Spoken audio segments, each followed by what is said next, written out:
Bien. Avant que les socialistes nous mettent dehors, du coup, je vous propose de commencer à l'heure.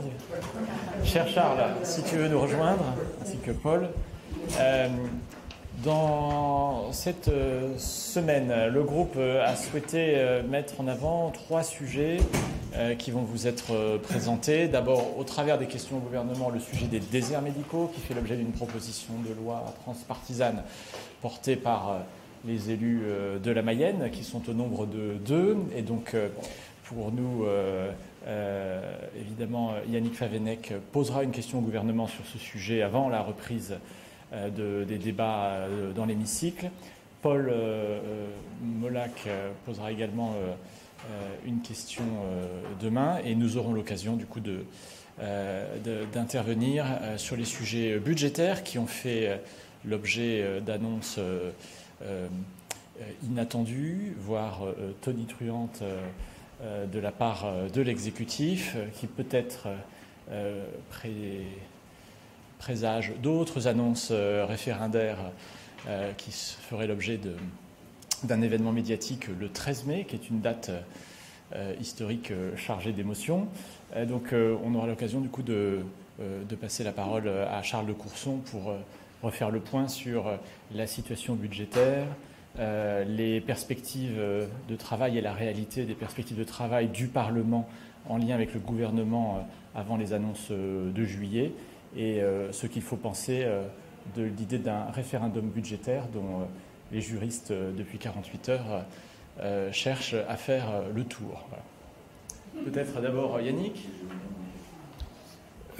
Ça ne vous aura pas échappé qu'on est dans une semaine cruciale pour les 8 millions de Français qui n'ont pas de médecin, puisque la proposition de loi transpartisane que nous portons avec 256 députés qui ont co-signé cette proposition de loi, portée aussi par 9 groupes parlementaires, revient à l'ordre du jour ce soir et en tous les cas certainement demain. Nous avons voté l'article 1 qui est un peu l'ADN de cette proposition de loi avec la régulation de l'installation des médecins. Il reste 3 articles. Nous avons confiance. Nous allons bien sûr nous mobiliser jusqu'au bout pour que cette proposition de loi soit votée, je l'espère, demain soir. Je poserai une question au Premier ministre cet après-midi pour avoir, j'allais dire, sa position claire sur le sujet de la régulation de l'installation des médecins. Ça ne vous aura pas échappé non plus qu'il a présenté des mesures il y a une dizaine de jours pour lutter contre les déserts médicaux, mais que ce sont des mesures qui sont toujours avec comme fil rouge l'incitation, c'est-à-dire avec l'argent public. Je prends juste un exemple qui est celui des médecins dits solidaires, des médecins qui iront donc, qui exercent dans des territoires surdotés et qui iront dans des territoires sous-dotés, avec une prime financière à l'appui. Donc on est encore avec des mesures incitatives financières, c'est encore le contribuable qui va payer, alors que la régulation de l'installation, elle ne coûte rien aux contribuables, mais elle peut rapporter beaucoup aux patients qui sont désespérés de ne pas pouvoir trouver de médecin. Donc moi je souhaiterais savoir quelle est la position réelle du Premier ministre, parce qu'à un moment il était pour la régulation et finalement dans les dispositions qu'il a annoncées, on reste encore sur des mesures d'incitation. Voilà. Merci pour ce point vraiment capital pour les élus que nous sommes. Paul ? Alors moi, ce sera une question d'actualité marronnier. À chaque fois qu'on change les concours pour l'éducation nationale, comme par hasard, les langues régionales disparaissent du concours. Alors, ils nous avaient déjà fait le coup la dernière fois, ils nous font encore le coup cette fois-ci, alors qu'il y avait juste à faire un copier-coller. Et je leur rappellerai évidemment qu'il y a une loi du 21 mai 2021 qui demande à ce que l'éducation nationale fasse la proposition à tous les enfants dans les zones concernées d'apprentissage de la langue régionale. Vous voyez bien que je ne vois pas comment on peut avoir une proposition généralisée dans la mesure où il n'y a pas de concours pour recruter des enseignants. Et donc la première chose, c'est que le concours pour les instituteurs, qui était le concours spécial de recrutement de professeurs des écoles, dans la circulaire, le concours spécial de recrutement, c'est-à-dire celui où il y a en plus la langue régionale, eh bien celui-là a disparu. Et évidemment, il faut savoir que quand on passe au second degré, il y a des matières, par exemple, qui sont enseignées en langue régionale et où il n'y a pas de concours. C'est-à-dire, par exemple, professeur de sport qui parle une langue régionale, il n'y a pas de concours. Donc, si vous en trouvez un par hasard, tant mieux. Mais effectivement, ce n'est pas une façon, je dirais, sérieuse de traiter les langues régionales. Et donc, je vais m'en émouvoir auprès de la ministre, évidemment. Et je pense que ça va être réglé. Mais c'est un peu dommage de voir que finalement, les lois passent, les inscriptions dans la Constitution passent aussi. Et l'administration, elle, visiblement, n'a pas revu son logiciel. Merci. Alors peut-être avant de passer la parole à Charles, quelques mots sur la niche et les textes, puisque vous verrez que ces textes passent en commission cette semaine. Alors dans le désordre, Paul disait que l'administration ne revoit pas son logiciel.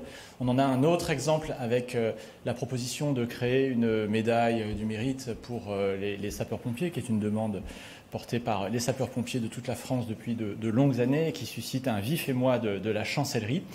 Les vestales, des décorations républicaines que sont les affaires civiles et le sceau considèrent que ce serait porter une atteinte irrémédiable à la République française que de créer une nouvelle décoration qui n'appartient pas au patrimoine sacré que nous avons hérité du général de Gaulle dans la hiérarchie de nos décorations. Donc il y aura là un débat avec un avis réservé défavorable du gouvernement, mais auquel nous tenons.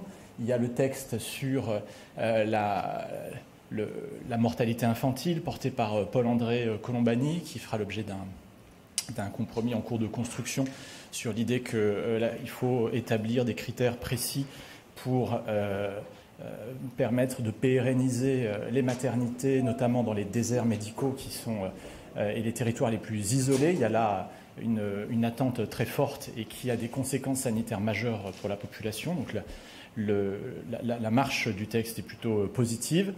Nous sommes extrêmement mobilisés sur le sujet de Mayotte, qui n'est pas le plus intuitivement consensuel qui soit, mais où nous faisons le pari que sur un sujet où, quoi qu'on pense de l'aide médicale d'État, il y a un sujet d'égalité républicaine et un sujet humain vis-à-vis d'un territoire, Mayotte, qui est un désert médical et où la population, qu'elle soit des êtres humains qui y sont, y compris quand ce sont des citoyens français, font l'objet de situations dramatiques, d'un déficit de soins qui est, disons-le, aux limites de l'irresponsabilité et d'effets d'éviction majeurs vis-à-vis des autres territoires. Donc là, on s'attend à un débat qui sera plus corrosif vis-à-vis d'un certain nombre de forces qui sont par principe hostiles à l'aide médicale d'État, et puis aussi par rapport à un gouvernement dont nous attendons une position claire. Ce qui, à ce stade, n'est pas totalement encore acquis. Voilà. Et puis, dernière chose, parmi les premiers textes, les 4 premiers textes, il y a le texte sur l'urbanisme et le logement qui, lui, passera demain matin également et chemine sur une attente forte à la fois des élus locaux, des bailleurs, des constructeurs, et plus généralement des 4 millions de Français qui souffrent du déficit historique de logement qui a cette année atteint un point bas historique que nous n'avons plus connu depuis 1946, au lendemain des destructions de la guerre. Donc je vous propose peut-être d'échanger avec Charles sur les sujets d'actualité relancés depuis le week-end, puisque du développement de la situation budgétaire et financière française dépendent beaucoup des conditions politiques et de la stabilité de notre pays. Alors vous vous passionnez tous sur le retour du référendum, si je puis dire, voilà. Parce que à peine le Premier ministre, sur la forme, s'y met, que le président s'y remet aussi, mais sur d'autres sujets, sachant que c'est le président qui décide in fine. Ce n'est pas le Premier ministre. Le Premier ministre propose et le président dispose. Bien. Alors, petite réflexion sur le fond. Qu'est-ce que ça veut dire de soumettre à référendum? Mais quel texte? De quoi parle-t-on? Du budget? Du projet de budget 2026? Mais excusez-moi, c'est pas constitutionnel. La Constitution prévoit le déroulement, les dates de dépôt, etc. Et après vote, à coup éventuellement de 49.3, on soumettra à référendum. Mais qu'est-ce que ça veut dire? Et si le référendum dit non, alors que ça avait été voté par l'Assemblée, excusez-moi, et si c'est le cas inverse, s'il y a un rejet, en principe, on ne peut pas saisir. Vous voyez, on est vraiment dans le flou. Mais tout est flou. Or, vous savez ce que disait la grand-mère de Martine Aubry. Quand c'est flou, c'est qu'il y a un loup. Voilà. Et donc, ce qui aurait du sens, par contre, c'est de modifier la loi organique. Ça, tout à fait. Ça, c'est possible. Et de le soumettre après à référendum. Ça c'est possible. Voilà.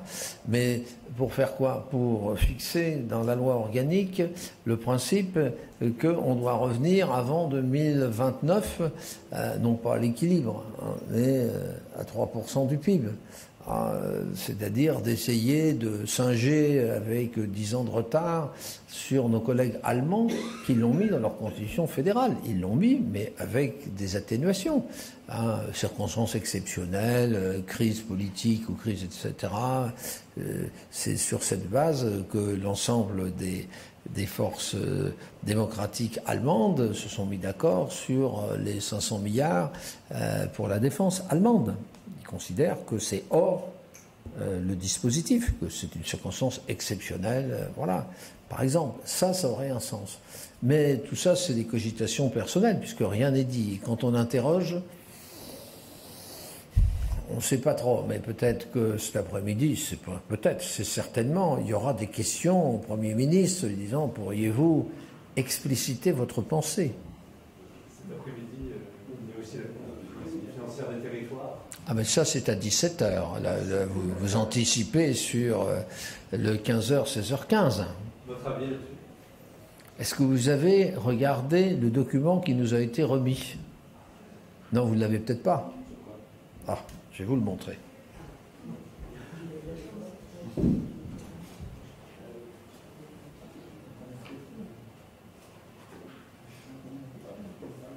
Qu'à midi 15, nos collègues socialistes entrent par effraction dans la salle. Le voilà. Le voilà. Nous l'avons eu quand même hier soir, donc ce qui est quand même pas sur table, c'est déjà un progrès. Alors, il est composé de 24 pages, dont 22, c'est purement et simplement que le rappel de la situation. Et il y a 2 pages, je vous en lis des extraits, c'est ce qu'on appelle les leviers possibles d'un redressement pérenne. Alors, une trajectoire de recettes, je vous lis les 4 grands chapitres. Une trajectoire de recettes pluriannuelles prévisible pour les élus. Bon. Visibilité pluriannuelle, évolution des bases de fiscalité, dotation d'investissement simplifiée et déconcentrée, l'accroissement de la péréquation. Premier thème. Deuxième thème, une trajectoire de dépenses maîtrisée. Levier à la main de l'État. Simplification, moratoire sur l'édiction de nouvelles normes, révision du stock de normes coûteuses. Oui, par parenthèse, les décisions de l'État, moyenne annuelle sur les 4 dernières années, 1,7 milliard de dépenses supplémentaires. Hein. Voilà. Et évaluation des modalités d'évolution des dépenses de sécurité nouvelles. Voilà. Après, troisième, levier à la main des collectivités. Économie structurelle de fonctionnement, mutualisation. Non mais, attendez, vous êtes pris de vertige. Enfin, je veux dire. Et levier partagé, réfléchir au décroissement des compétences. Décroisement, hein, pas décroissement, décroisement. Meilleure mobilisation des fonds européens, des autres types de financement. Voilà. Avec ça, vous en savez beaucoup. Aucun sujet sur les départements. On reconnaît que ils sont dans une crise structurelle, financière. Aucune proposition, rien. Voilà. Voilà. Donc, peut-être qu'on en saura plus vers 18h, 18h30. Voilà. Merci.